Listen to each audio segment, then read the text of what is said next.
Salut les investisseurs, dans cette vidéo, on va rapidement réagir à ce qui s'est passé dans la nuit de vendredi à samedi avec la dégradation surprise de la note souveraine de la France par l'agence de notation Moody's. Restez bien jusqu'à la fin de cette vidéo parce que je vais vous proposer des solutions pour protéger votre épargne face à la menace qui pèse de plus en plus lourd sur l'économie française. Alors Moody's dégrade la note de la dette souveraine française. L'agence de notation Moody's a annoncé dégrader la note souveraine de la France d'un cran dans la nuit de vendredi à samedi, le jour même de la nomination du nouveau Premier ministre François Bayrou. Cette décision reflète notre opinion selon laquelle les finances publiques du pays seront considérablement affaiblies au cours des prochaines années, en raison d'une fragmentation politique plus susceptible d'empêcher une consolidation budgétaire significative, indique l'agence. La note souveraine de la France s'établit désormais à AA3 avec perspective stable. Fin octobre, déjà, Moody's avait assorti la précédente note AA2 d'une perspective négative et avait émis une note le jour même de la censure du précédent Premier ministre Michel Barnier le 4 décembre pour signaler que cet événement était négatif pour la note française. Alors, qu'est-ce que ça veut dire concrètement ? Eh bien, très concrètement, certains investisseurs institutionnels ne pourront plus réglementairement acheter la dette française puisqu'elle devient trop risquée selon leur mandat d'investissement. Donc, c'est-à-dire que à mon avis, elles vont pas devoir vendre la dette française, mais elles ne pourront pas en acheter plus. Et par contre, ce qui se passe, c'est que les investisseurs étrangers vont commencer à vendre la dette. Donc cet été, par exemple, les Japonais ont vendu pour 8 milliards d'obligations du Trésor français. Donc ça, inévitablement, ça pèse sur le taux d'intérêt que la dette française doit supporter. Et comment ça se reflète concrètement ? On voit ici ce qui s'appelle le spread entre l'OAT et le Bund 10 ans. Alors, qu'est-ce que le Bund ? Qu'est-ce que l'OAT ? L'OAT, c'est l'obligation du Trésor français. Donc, quand le gouvernement émet de la dette sur les marchés, il donne des maturités différentes. On prend le 10 ans parce que c'est une maturité qui est un bon compromis entre on va dire qui est plutôt long terme, mais pas trop long terme comparé aux 20, 25 et 30 ans, qui existent aussi. Et on compare à l'Allemagne. Pourquoi l'Allemagne ? Parce que c'est la référence dans la zone euro, c'est le pays qui a les finances les plus saines et qui est le mieux géré, donc c'est celui qui a un taux d'intérêt le plus bas. Et cette mesure d'écart, donc spread, c'est l'écart entre l'obligation 10 ans française et l'obligation 10 ans allemande, donne un sentiment de marché sur le risque perçu d'une économie de la zone euro. Donc, on est sur un spread qui est en augmentation, évidemment, le risque perçu pour la France est de plus en plus élevé. Ce qu'il faut en plus noter, c'est que on est sur des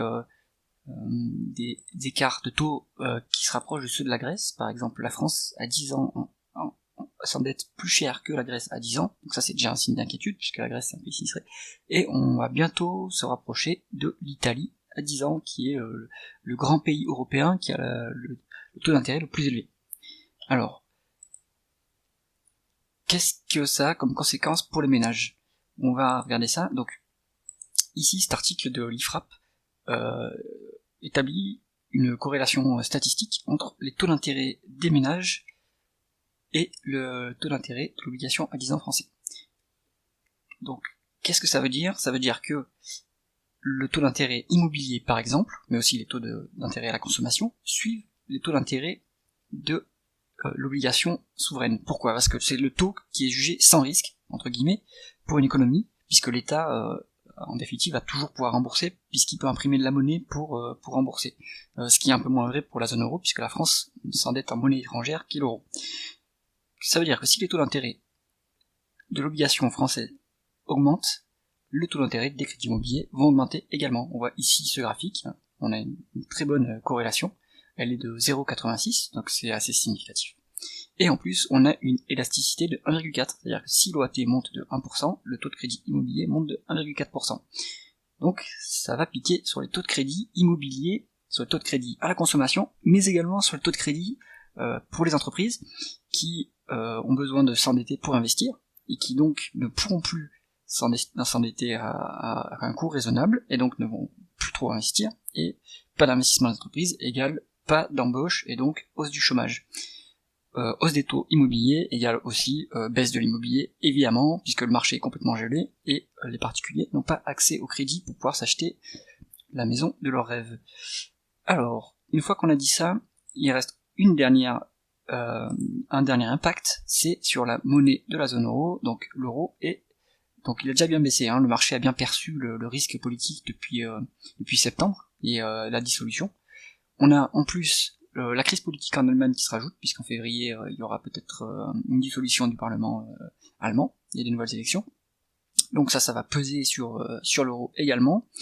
Et c'est déjà bien pris en compte par le marché, mais ça va potentiellement continuer, puisque la zone euro est en récession, et on y rajoute une incertitude politique.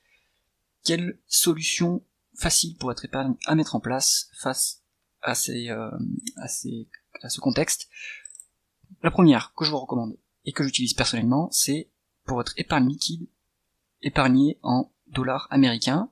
On peut avoir un taux d'intérêt à 5,3%, donc c'est le taux le plus élevé qu'on peut obtenir avec les différents abonnements, mais on va dire que à minimum on peut obtenir de 4,5% sur son épargne liquide en dollars US, qui monte face à l'euro, donc ça c'est très bon. Donc si vous êtes intéressé par cette solution, vous pouvez utiliser le premier lien en description de cette vidéo pour ouvrir votre compte chez Revolut. C'est très facile d'ouvrir le compte et de transférer les sous. Et en plus Revolut, j'en suis très satisfait comme application, je l'utilise personnellement, donc je recommande ce service. Autre solution que vous pouvez mettre en place, facile, acheter de l'or, des pièces d'or, donc vous vous rendez au marchand d'or de la ville, la plus grosse ville la plus proche, ou si vous habitez en ville, il y a souvent des magasins de vente de pièces dans les centres-villes. Vous achetez plutôt des pièces d'or, c'est plus facile à transporter et ça a une fiscalité plus avantageuse que les lingots ou les lingotas. Et c'est assez liquide, mais moins liquide évidemment que de l'épargne sur un compte bancaire. Ensuite, si vous avez besoin de solutions plus patrimoniales, vous trouverez un portefeuille, j'ai à ma disposition un portefeuille type que vous pouvez trouver via le deuxième lien en description de cette vidéo.